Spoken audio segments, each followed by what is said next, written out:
Fer una novel·la sobre Dalí em va interessar per aquesta dualitat, no?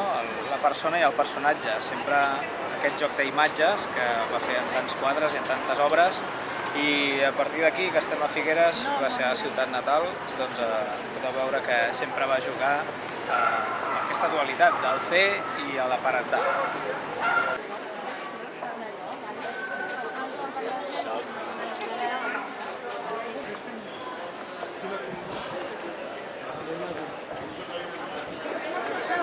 ¿Cómo entrenas? Entonces, ¿cómo entrenas?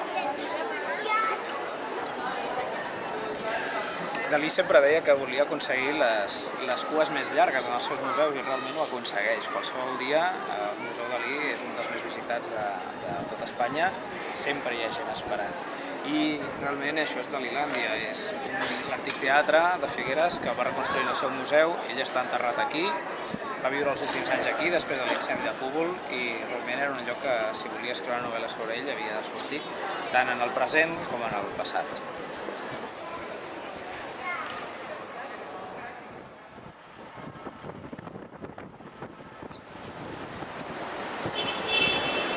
Aquí, com veieu, és la part del darrere del museu, el que és la Torre Galatea, i aquí, després de l'incendi de Púbol, Dalí va estar els últims anys vivint gairebé sense moure's d'una petita habitació fins al dia de la seva mort.